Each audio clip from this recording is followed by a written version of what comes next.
কুকুর টিভি।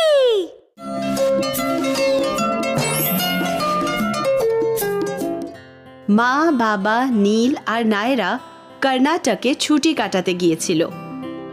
একদিন সকালে ওরা কাবেরী নদীর ধারে বেড়াতে গিয়েছিল। কাবেরী নদী খুবই সুন্দর লম্বা নদী। নদীর তীরটা ছিল খুবই শান্ত। মা, এটা কি নদী? হ্যাঁ নীল। এর জল কোথা থেকে আসে? নদীটা কোথা থেকে শুরু হয়? আরে নদীটার নাম কি? নীল, নায়রা, এটা হলো কাবেরী নদী। দেখো এই মানচিত্রের দিকে।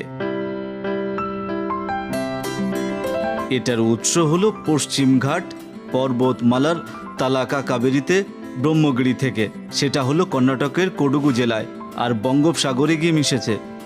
ও, এটা কত লম্বা! হ্যাঁ নীল। মা, এটা কি লম্বা সাপের মতো, লাফ দড়ির মতো, অথবা স্কুলের সুইমিং পুলটার থেকেও বড়? হ্যাঁ নায়রা, ওটা অনেক লম্বা, তুমি যা দেখেছো তার থেকেও। ও ইয়ে, আমি এই লম্বা নদীতে সাঁতার কাটবো।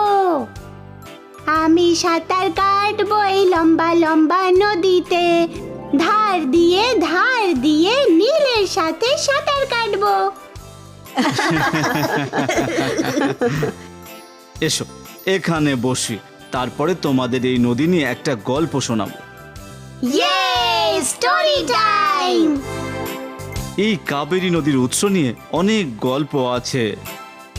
সেইগুলোর মধ্যে একটা হলো মা বিষ্ণু মায়া বিষ্ণুর থেকে বর পায় যে অগস্ত্য মুনির স্ত্রী হয়ে জন্মাবে এই পৃথিবীতে, আর জীবনকালে অগস্ত্য মুনিকে তিনি সঙ্গ দেবেন। মা বিষ্ণু মায়া লোপামুদ্রা হয়ে জন্ম নিলেন, তারপর অগস্ত্য মুনিকে বিয়ে করলেন। কি হলো বাবা, তুমি ঠিক আছো? আমি একদম ঠিক আছি নায়রা, ধন্যবাদ। নীল, নায়রা, তোমরা জানো আমি যখন কাশতে শুরু করলাম কথা বলতে পারছিলাম না? না বাবা। কারণ আমার জল তেষ্টা পেয়েছিল, আমার গলা শুকিয়ে গিয়েছিল, সেই জন্য আমি জল খেলাম। তোমরা জানো অগস্ত্য মুনির সময় ভারতবর্ষের কিছু অংশে জলাভাব হয়েছিল, প্রচুর মানুষ তৃষ্ণার্ত ছিল। সেটা তো খুব খারাপ বাবা। ওরা জল সঙ্গে রাখেনি কেন বাবা? যেমনটা আগেই বলেছি, খুব কম জল বেঁচে ছিল, মানুষ পান করার মতো জল ছিল না। বাবা, ওখানে কি কোনো নদী, পুকুর বা লেক ছিল না? না নীল, কোনো নদী বা পুকুর যদি জলও ছিল সেটা খুবই ছিল সামান্য। বাবা প্লিজ বলো, মানুষ তাহলে কি করতো? একদিন অগস্ত্য মুনি ঠিক করলেন যে ভারতের মানুষদের সাহায্য করবেন, কষ্টের থেকে মুক্তি করবেন। তিনি ঠিক করলেন পঞ্চমীতে তিনি যাবেন। ওর স্ত্রী লোপামুদ্রা নিজের জাদুর জলে রূপান্তরিত করলো এবং মুনির কমণ্ডলু ভরে দিল। সে করলো কারণ যেন মুনির সাথে সে যেতে পারে এবং মানুষের সাহায্য করতে পারে। সে নিজেকে কিভাবে রূপান্তরিত করলো জলে?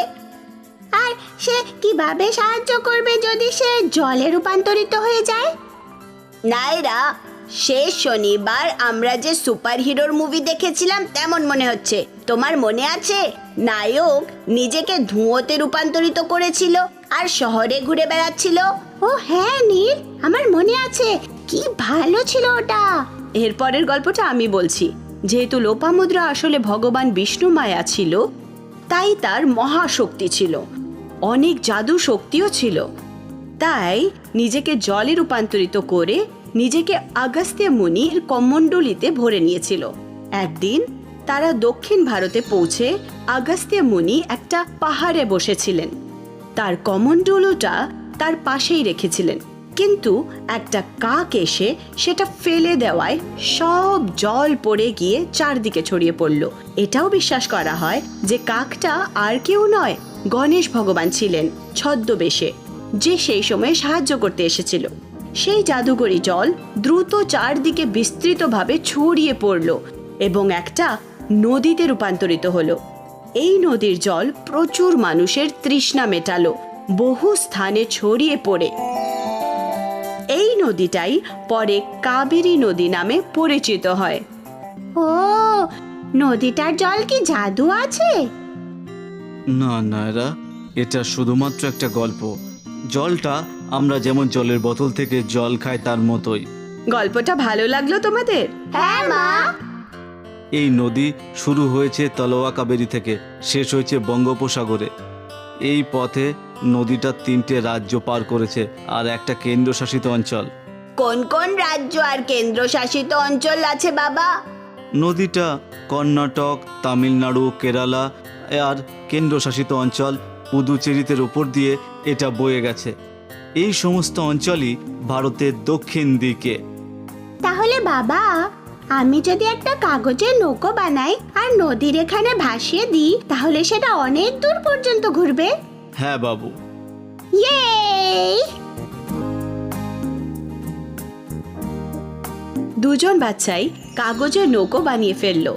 নৌকো বানানোর পরে সবাই নদীর কাছে গিয়ে নৌকোগুলোকে প্রবাহমান জলের স্রোতে ভাসিয়ে দিল।